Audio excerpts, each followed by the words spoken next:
1905년 을사조약을 맺었죠. 그래서 우리나라가 이제 일제의 지배에 들어가게 되는 공식적인 날이었는데요. 그래서 당시 황성신문의 주필이었던 장지현 씨가 시일야 방성대국 많이 들어봤죠? 시일야 방성대국. 그래서 오늘 밤은 소리 넣어 울고 싶다, 그런 이제 긴 논설을 썼는데요. 마지막 문장이 이렇게 돼 있는 걸 제가 따왔는데 한번 보시면, 아 원통 안 지고, 아 분안 지고, 우리 천만 동포여, 노예된 동포여, 살았는가 죽었는가, 단군기자 이래 4천년 국민정신이 하룻밤 사이에 홀연 망하고 말 것인가, 원통하고 원통하다 동포여 동포여. 일제 노예가 됐고 이 4천년의 오랜 역사가 하루아침에 망하는가 그러면서 이렇게 애통해하면서 동포에게 호소하는 귀한 글을 올렸는데요. 그러니까 이런 우리 과거의 아픔이 있잖아요. 우리가 직접 경험하진 않았습니다만은 전에 들은 바가 있고, 남의 일이 아니니까. 그 나라를 잃는다는 것은 참 슬픈 일이잖아요. 그리고 이 지구상의 지도가 사라지는 거잖아요. 우리 한반도의 지도가 없어질 뻔한 거예요. 그런데 이렇게 하나님의 또 은혜로 이렇게 이 한반도의 지도가 살아있는 것은 감사한 일인데, 그러니까 이런 경험을 했기 때문에 오늘 이스라엘이 멸망을 하고 성전이 파괴되고 노예가 되어가는 모습이 남의 일 같지가 않고 공감할 수 있는 같은 아픔의 민족을 경험하게 되는데요. 이 애가는 슬픈 노래라는 뜻인데 5장으로 된 긴 이제 슬픈 노래인데요.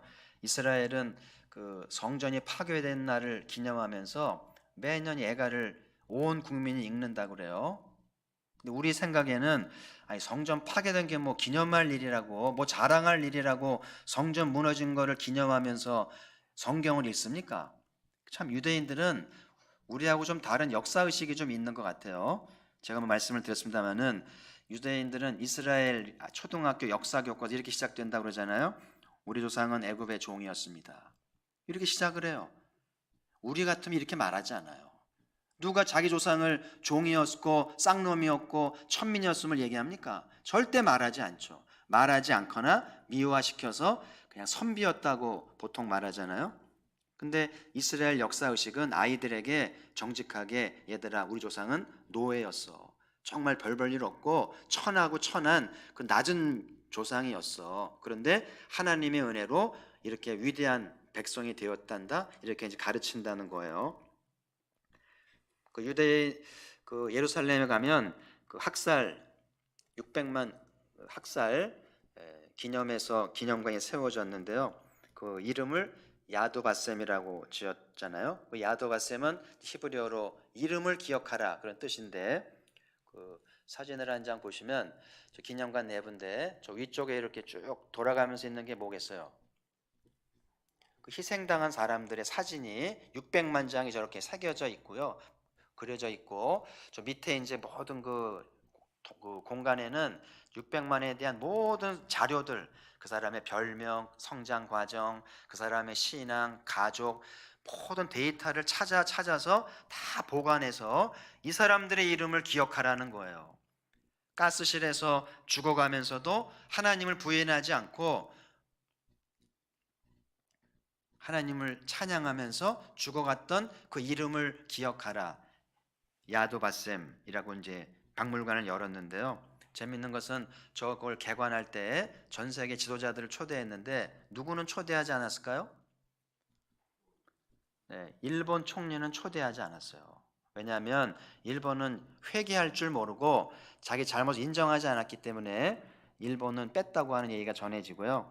지금도 독일 총리는 이제 때마다 가서 예의를 갖추면서 우리 독일은 영원히 용서받을 수 없다, 영원히 회개해야 된다는 것을 공식적으로 얘기하면서 뉘우치고 보상하려고 그러고 시키는 대로 하겠다고 그러면서 자기 죄를 인정한다고 그러잖아요. 여러분, 일본도 동경 가보면은요, 경제 규모가 어마어마해요. 여의도는 아무것도 아닙니다. 진짜 규모를 느끼는데 경제적으로는 굉장히 강국인데 왜 일본이 세계 나라에서 영향력 없고 약한 존재가 되냐면 도덕성의 문제예요. 그것만 인정하면 일본은 굉장히 영향력을 줄 텐데 그걸 왜 인정하지 않는지, 왜 감추려고 그러고 이렇게 덮으려고만 하는지 참 아쉬운 일이죠. 그래서 어쨌든 유대인들은 자기들의 슬픈 기억, 아픈 기억, 수치스러운 것들을 감추지 않고 그대로 드러내면서 이제 아이들에게 가르치기도 하고, 그러면서 다시는 이런 수치를 당하지 않기를 교훈받는 그런 백성인 것을 보게 되는데요. 우리나라 뮤지컬 중에 명성황후 가잖아요. 아직 한 번도 안 가보신 분 계신가요? 꼭 올해도 연말쯤 하실 걸로 아는데 꼭 가보시길 바라고요. 이렇게 오랫동안 이렇게 공연이 이어지는 건 참 뜻깊은, 쉽지 않은 거잖아요. 그래서 여러 번 보는 사람, 왜냐하면 이제 그 명성황후 주인공이 계속 바뀌면서 이렇게 또 새로운 목소리를 듣기도 합니다만은, 이게 내용이 뭐예요? 우리나라 구한말의 부끄러운 역사잖아요. 마지막 황후가 비참하게 시해당하는 그 현장을 그린 뮤지컬이니까 우리의 부끄러운 역사가 드러나는 건데, 이렇게 많은 사람들이 관심을 갖고 줄에 줄을 잇는 것은 이 땅에 사람들과 젊은이들이 이 땅의 아픈 역사에 대해서 관심이 있다는 거란 생각이 들어서, 단지 노래를 좋아하고 뮤지컬만 좋아한 건 아니고 이 땅의 아픔을 좀 기억하고 교훈을 받으려는 깨어있는 백성이 있다는 것을 생각할 때 좀 감사한 생각이 들어서, 그래서 우리와 우리 자녀들이 우리의 슬픈 역사를 바로 알고 교훈을 받을 줄 아는 것이 중요하고, 중요한 거는 반복되지 말아야 되잖아요.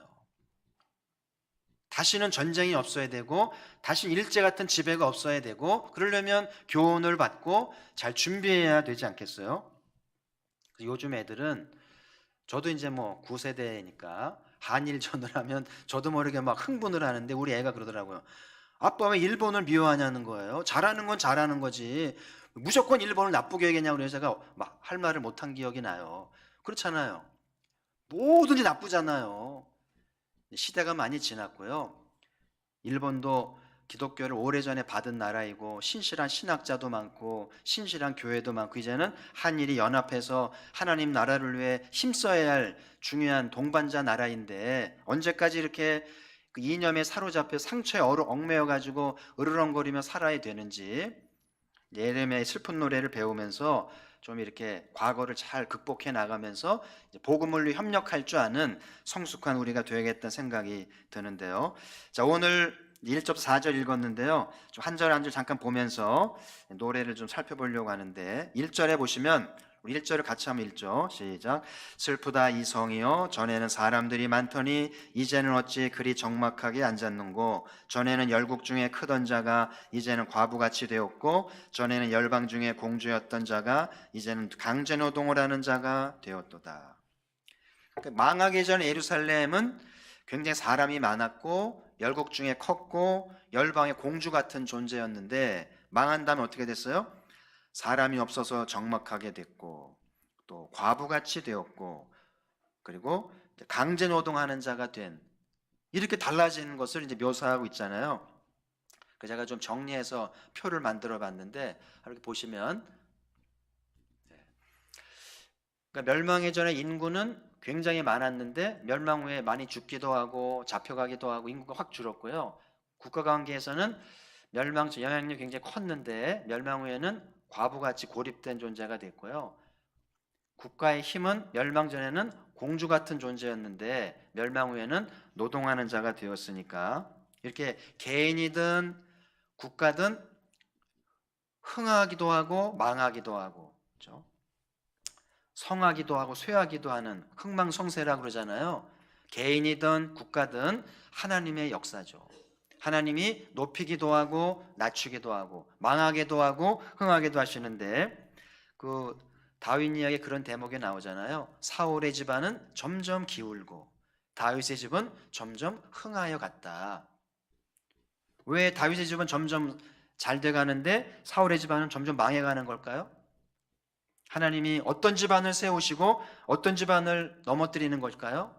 이런 교훈을 받으면서 왜 예루살렘은 이렇게 되었는지, 한때는 잘 나가던 땅인데 왜 이렇게 비참하게 되었는지 교훈을 받고 이 노래를 함께 부르면서 교훈을 받을 수 있다면 이런 아픔을 예방할 수도 있는 길이 있지 않겠어요? 2절에 보시면 또 2절을 같이 읽죠. 시작. 밤에는 슬피 우니 눈물에 뺨이 흐르며 사랑하던 자들 중에 위로하는 자가 없고 친구들도 다 배반하여 원수들이 되었도다. 무너진 예루살렘, 무너진 나라를 생각하면 계속 눈물이 흐르는 거예요. 눈물이 마를 여지가 없고요. 위로하는 자도 없는데 놀라운 거는 친구들이 다 배반해서 원수가 됐다. 여러분, 친구도 좋을 때나 친구고 돈 좀 있고 잘 나갈 때 친구지, 돈 없고 힘 없고 이렇게 되면은요 다 떠나고 심지어는 원수가 된다 그러잖아요. 참 인간은 간사합니다. 자기 이익과 조건에 따라서 이렇게 움직이는 존재 아니겠어요? 더 슬픔이 배가 되는 아픔을 노래하고 있고요. 3절 같이 읽죠. 시작. 유다는 환난과 많은 고난 가운데 사로잡혀 갔다가 그가 열국 가운데 거주하면서 쉴 곳을 얻지 못하며 그를 핍박하는 모든 자들이 궁지에서 그를 뒤따라 잡았도다. 그러니까 유다는, 핵심 지파인 유다는 이제 환난과 고난 중에 잡혀갔고요. 이제 바벨론으로 끌려가서 이제 바벨론으로 귀화당하고 종교 행위를 강요당하고 이제 노동력을 제공하게 되잖아요. 그리고 이제 잡혀가지 않은 남은 사람들 열국 가운데 흩어져서 쫓겨다니면서 쉴 곳을 얻지 못한다. 그러니까 이제 유대의 이스라엘 백성들이 이렇게 비참하게 살고 있는 모습을 묘사하고 있는데, 그를 핍박하는 모든 자들이 궁지에서도 그를 뒤따라 잡았도다. 궁지에 몰린 사람을 끝까지 잔인하게 처분하는, 참 이 사람들을 보면 이스라엘이 정말 비참한 상황이었음을 이제 느끼게 되잖아요. 자, 마지막 4절도 같이 있습니다. 시작. 시온의 도로들이 슬퍼하며 절기를 지키려 나아가는 사람이 없음이로다. 모든 성문들이 적막하며 제사장들이 탄식하며 처녀들이 근심하며 시온도 곤고를 받았도다. 여기 보면 절기를 지키려 나가는 사람이 없다. 유대인의 3대 절기가 뭐죠? 6월절, 7.7절, 장막절. 네. 이 귀한 절기들이 있는데 절기를 지키러 나가는 사람이 없는 거예요. 다 잡혀갔고 끌려갔고, 그리고 이 절기를 제사장이 주도해야 되는데 다 잡혀가 있잖아요. 오늘 여기 보면 제사장들이 탄식하며라는 표현 나오죠. 여러분, 이 절기는 이스라엘 공동체의 축제잖아요. 하나님께 예배하면서 온 국민이 하나가 되면서 그 축제를 하는 그런 민족이었는데 축제가 사라지게 됐고, 이 모든 걸 이끄는 제사장이 이제 잡혀가고 제 기능을 못하니까 탄식한다고 돼 있는데, 제가 레위기에 강의하면서 그 제사장이 시무할 때 입는 옷 있잖아요. 시무복에 가슴에 뭐가 있다고 그랬죠? 보석이 몇 개가 있어요? 12개죠. 12지파를 상징해서 12개의 다른 보석들을 그거를 여기다 달고 있으면서 시무를 하는데, 그러니까 백성들은 제사장의 가슴을 보면서 우리는 보석 같은 존재야. 그러니까 하나님이 제사장을 보면서 그 12개의 보석을 보면서 12지파를 기억하는 거예요. 내가 택한 이 민족, 보석과 같은 존귀한 백성들. 그리고 귀히 여기는 상징적인 존재가 제사장인 거예요. 그러니까 하나님 눈에 제사장을 볼 때도 그렇고 백성을 제사장 볼 때 제사장은 상징적인 존귀함이 있는 영광스러운 상징적인 존재가 이렇게 적막하게 이제 있으면서 절기도 인도하지 못하고 제사 드릴 수도 없고 그렇게 탄식하는 모습 보면서 이제 지금 이스라엘의 영적인 상황이 얼마나 비참한지를, 여러분, 돈이 없어지고 집 없는 건 둘째고요, 영적인 비참함, 영적인 자존감이 무너져 버린 것을 볼 때 아픔이 느껴지지 않아요? 그래서 언제쯤 다시 제사장이 자기 옷을 입고 보석을 달고 제사를 인도하며 절기를 인도하면서 백성들에게 축제를 넣어주고 긍지를 넣어줄지, 그런 희망을 봐야 될 텐데 이 선지자의 노래가 희망을 가져오게 된다는 것이죠.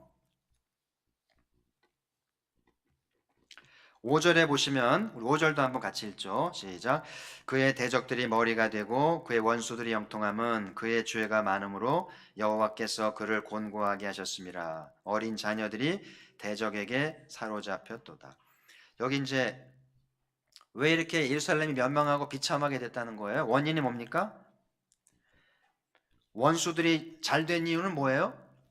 죄가 많다는 거죠. 결국은 죄의 문제가 한 나라를 흔들고 성전이 무너지게 했고 모든 집안들이 무너지는 원인이 죄의 문제 아니겠어요? 예레미야 선지자가 말하는 두 가지 악, 이게 이제 근본적인 악이라고 그랬잖아요. 그래서 예레미야는 끝났어도 이 두 가지 악에 대해서는 절대 잊으면 안 돼요. 이 두 가지 악을 놓치면 망하는 거예요. 나라도 망하고 집안도 공동체도 무너지는데, 두 가지 악이 뭐예요? 하나는 생수의 근원 하나님을 버린 거죠. 하나님을 버리는 거예요. 하나님을 없는 셈 치고 하나님을 멀리하고 살아가는 걸 말하고요. 또 한 가지는 물을 저축하는데 터진 운동이죠. 여러분, 웅덩이가 터져 있으면, 항아리가 터져 있으면 아무리 갖다 부어봐야, 아무리 열심히 살고 모으고 안 쓰고 해봐야 다 새잖아요. 그게 두 번째 악이라는 거예요. 이 두 가지를 정리하면 하나님 없이 난 살 수 있어. 하나님 없이 내 힘으로 살 수 있어. 내가 노력하면 안 될 게 뭐야. 이런 자세가 오늘 이 지경을 만든 악이라는 거예요. 그래서 여러분, 에레미야가 말하는 악은 도덕적인 윤리적인 죄가 아니에요. 그 사소한 죄가 아니라 근본적으로 하나님을 믿지 않는 거예요. 그리고 하나님을 신뢰하지 않고 내가 하나님에 대해서 내가 내 인생 책임지고 내 민족, 내 집안, 내 자식 내가 책임진다. 이게 좋아 보이는데 예레미야가 말하는 악입니다. 하나님이 싫어하시는 악인데, 이 악이 오늘의 재난을 가져왔다는 것이 애가의 이제 노래잖아요. 그래서 여러분, 우리는 이 노래를 부르면서 죄가 얼마나 무서운지, 죄를 지으면 그 대가가 어마어마하다는 것을 기억하시고요. 어쩌면 이 죄의 대가가 자식한테까지, 손주까지 갈 수도 있다는 걸 알아야 돼요. 분명히 성경에서 3, 4대가 나오잖아요. 3, 4대가 뭐예요? 손주, 증손주까지 조상이 지은 죄가 영향을 미치면 손주들이 아무리 공부를 열심히 하고 열심히 장사로 애를 써도 안 된다는 거예요. 놀라운 일입니다. 그래서 조상을 잘 만나야 한다는 말도 있고요. 조상 탓을 하는 것은 일리가 있다고 저는 봐요. 안 되면 조상 탓이라고 그러는데요. 일리가 있는 거예요. 조상을 잘 만났으면 이렇게 살지 않을 가능성이 있죠.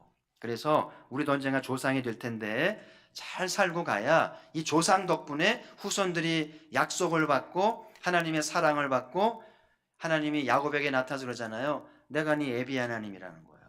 내가 네 헬비 하나님이라고. 그 야곱은 잘못한 게 많은데, 형 속이고 잘못한 게 많은데 할아버지 덕분에, 아버지 덕분에 하나님 만나서 약속을 받고 금이환영하잖아요. 그렇죠?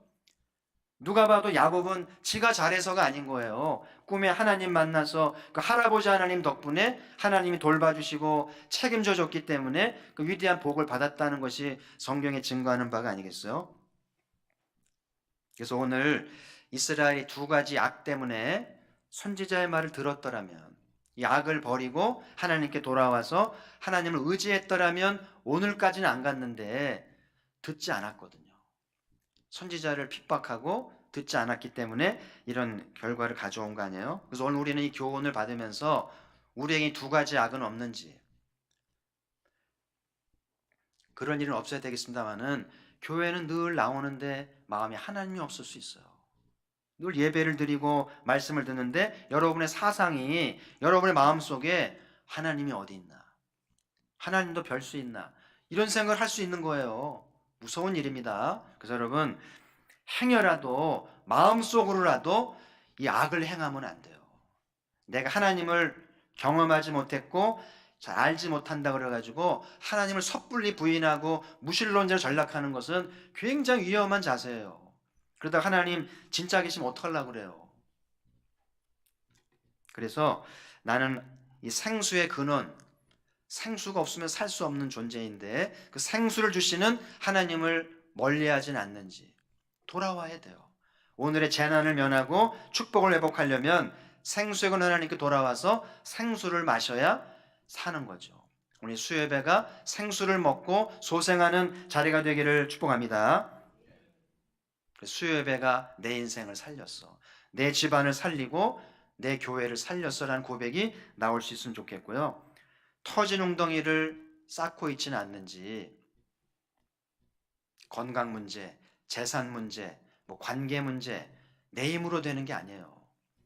열심히 사람에게 투자하고 열심히 돈 벌고 돈 모으고 이렇게 막 이 모양 저 모양으로 자산 관리하고 애를 쓰는데요. 그게 터진 웅덩이면 다 남 좋은 일 시키는 거고 하루아침에 빈손될 수도 있다는 것을 종종 경험하지 않습니까? 그래서 우리는 하나님께 맡겨야 돼요.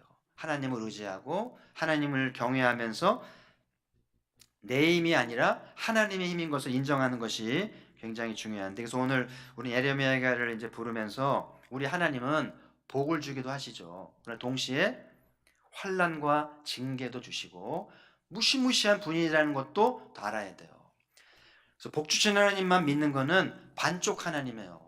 온전한 신앙 아닙니다. 그래서 온전한 하나님은 복도 주시지만 이렇게 두 가지 악을 행하면 어마어마한 징계를 통해서 교훈하시는 분이기도 한 것을 늘 명심하면서 에레미야가 말하는 두 가지 악이 내게 머물지 않기를 늘 몸부림치면서 하나님 신앙을 지키고 하나님을 의지하는 우리가 되어야 되겠고요. 나는 정말 하나님을 의지하는가, 하나님만이 소망인가를 뭘 보면 알 수 있을까요? 저분은 하나님만 의지하는 것 같아, 하나님께만 소망을 두는 것 같아. 뭘 보고 알 수 있어요? 저는 예배 드리는 거라고 생각을 해요. 이렇게 시간이 되면 교회가 예배 드리는 모습이 하나님 의지하는 모습 아니에요? 그래서 공부하다가도 예배 시간이 되면 책도 없고 주 앞에 나와 예배해야 하나님을 바라보는 거잖아요. 열심히 일하다가도 예배 시간 되면 일 닫고 일 중단하고 예배 드리고 하는 것이 하나님 의지하는 거잖아요. 예배 시간인데 안 오면서 계속 공부하고 계속 일하는 거는 참 노력은 가상합니다만은 어쩌면 하나님 없이 살아보겠다는 거 아닌지. 그렇잖아요. 학업도 장사도 하나님이 도와주셔야 되는 걸 우리는 기억하면서 하나님께 시간을 드리고 마음을 들여서 예배를 잘 드리는 것이야말로 하나님을 소망하는 것이 아닌가.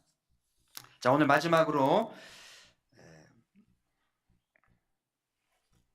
예수님이 재판을 받으실 때 빌라도가 재판을 했잖아요. 예수님을 신문에 보니까 죽일 만한 죄가 없어요.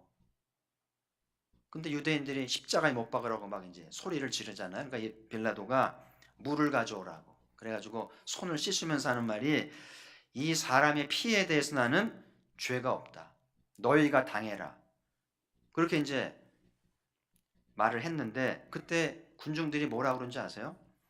마태복음 27장 25절 같이 읽어보죠. 시작.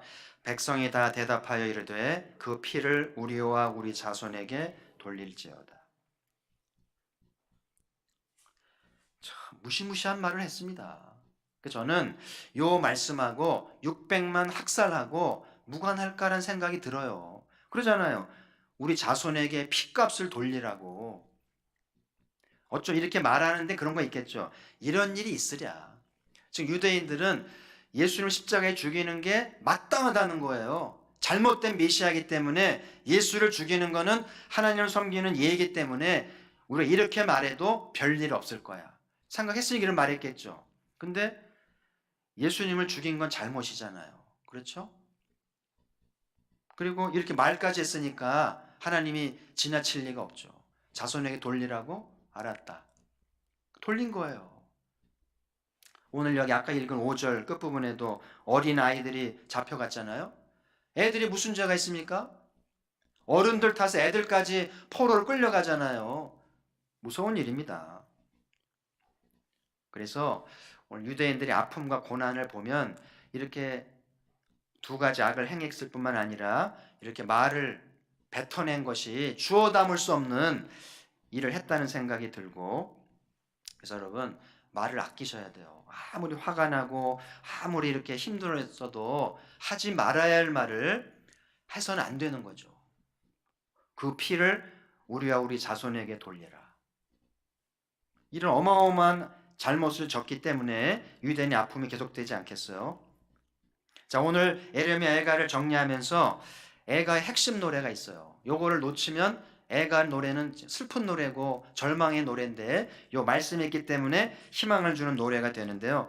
에레미야 애가 32장 22절 44절까지 같이 소리만 읽겠습니다. 시작.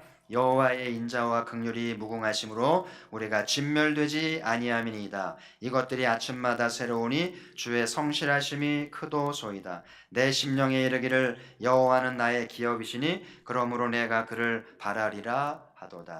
아멘. 저도 참 이 말씀 많이 봤어요.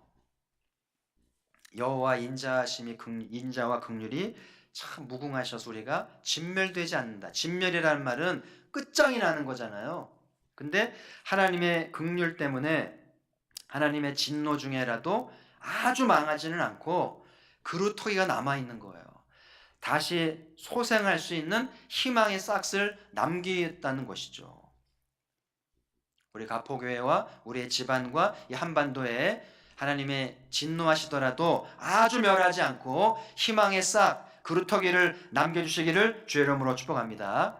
그래서 이 그루터기가 다시 소생을 하고 다시 싹이 나면서 회복의 은총을 누리게 되지 않겠어요? 이것들이 아침마다 새로우니 주의 성실이 큽니다. 그러면서 내 심령에 이르기를 여호와는 나의 기업이시니 내가 그를 바라리라. 슬픈 노래 중에 비참한 중에도 하나님을 바라보는 거예요. 하나님을 바라보니까 하나님이 에레미야의 간구와 눈물을 받으시고 이스라엘의 희망을 주게 되는 걸 우리가 배우잖아요. 그래서 여러분도 어떤 상황이 있든지 어떤 절망스러운 상황이 있든지 포기하지 않고 낙심하지 않고 하나님을 바라보면서 하나님을 찬양하고 주의 긍휼을 구하면 얼마든지 다시 일어날 수 있고 소생하고 희망을 얻게 된다는 사실이죠. 우리의 예배가 한가한 사람들, 시간이 남기 때문에 드리는 자들의 모임이 돼서는 안 돼요.